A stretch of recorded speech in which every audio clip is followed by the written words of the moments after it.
Organic compound में free radical में carbon H bond तोड़ा जाता है, तो ये जो H है वो ट्रिपल बॉन्डेड कार्बन से लगा है, ये H डबल बॉन्डेड कार्बन से लगा है, ये H सिंगल बॉन्डेड कार्बन से लगा है।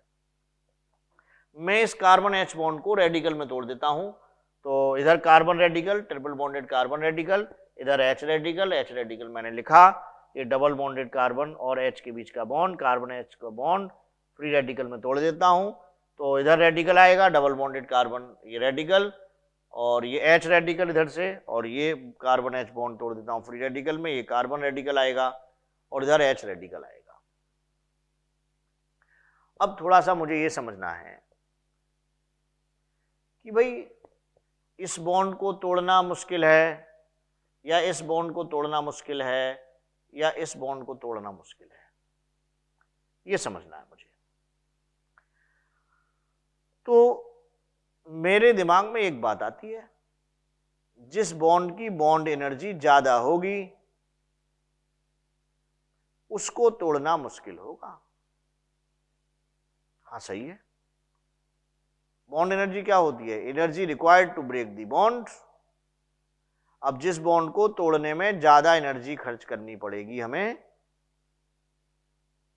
उसी बॉन्ड को तोड़ना मुश्किल है, क्योंकि ज्यादा एनर्जी देकर के टूट रहा है। जो बॉन्ड कम एनर्जी देकर के ही टूट जाएगा तो क्या कहेंगे, उस बॉन्ड को तोड़ना आसान है।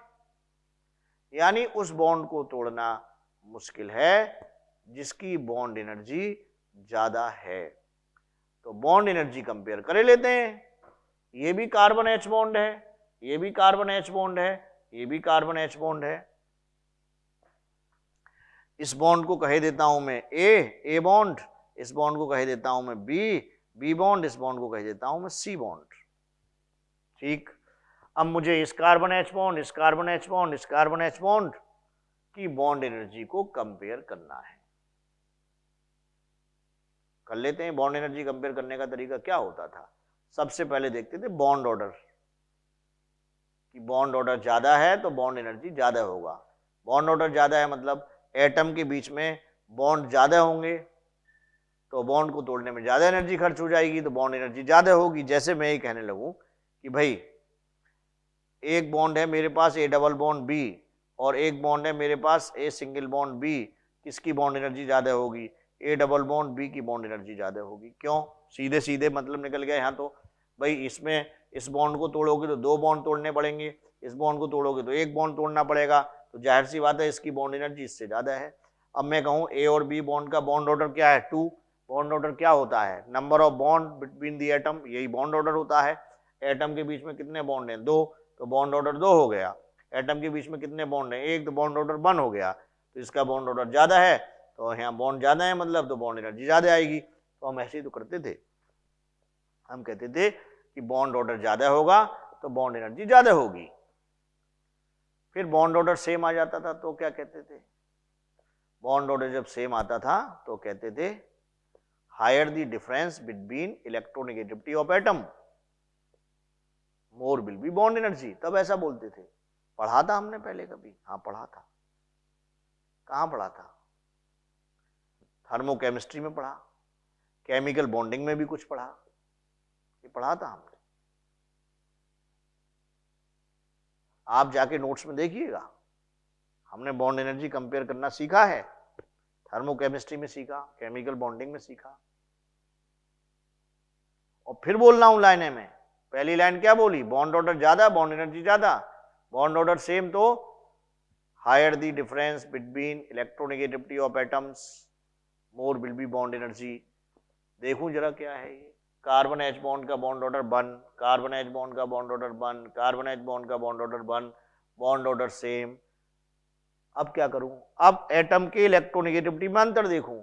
ये कार्बन H बॉन्ड है, ये H एटम, ये कार्बन एटम, ये carbon H bond, H atom, carbon atom, H atom, carbon atom.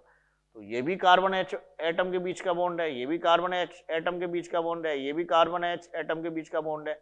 Bond energy कैसे कंपेयर करूं? हाँ कर सकता हूं। इस कार्बन का, इस कार्बन का और इस कार्बन का हाइब्रिडाइजेशन अलग अलग है। क्या हाइब्रिडाइजेशन अलग अलग होने से एटम की इलेक्ट्रोनेगेटिविटी बदल जाती है?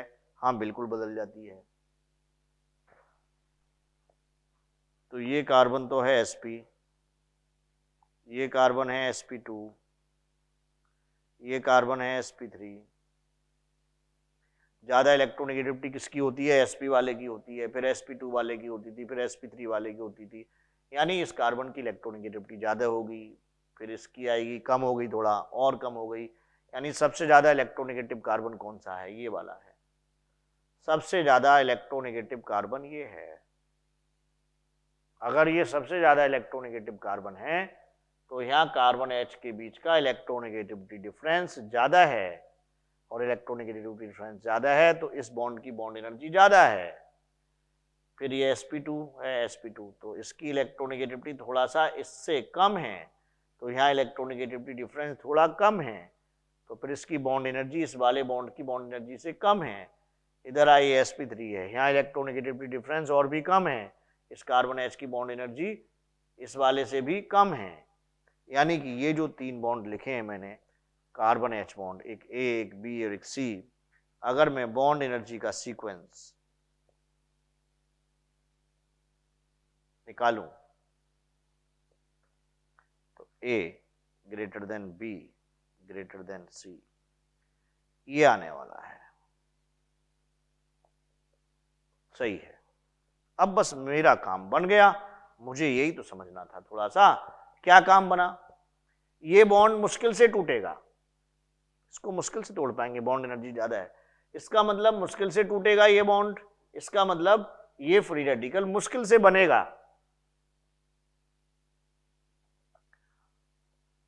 ये फ्री रेडिकल मुश्किल से बनेगा, ये बॉन्ड आसानी से टूट जाएगा, बॉन्ड एनर्जी कम है, तो ये फ्री रेडिकल आसानी से बन जाएगा।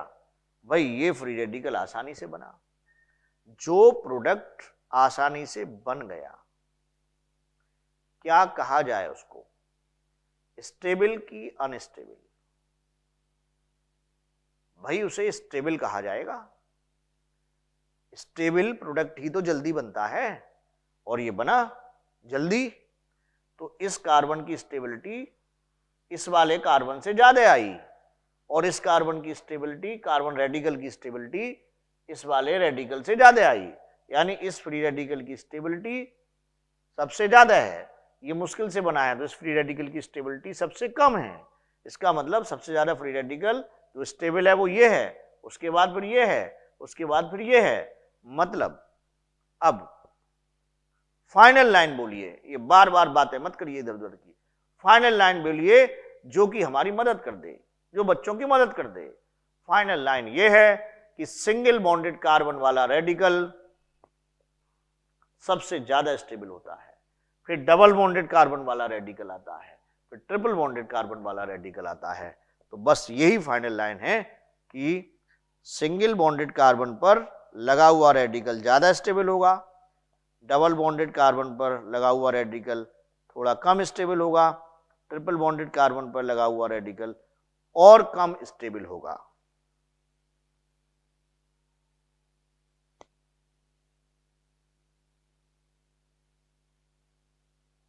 ये हो गया।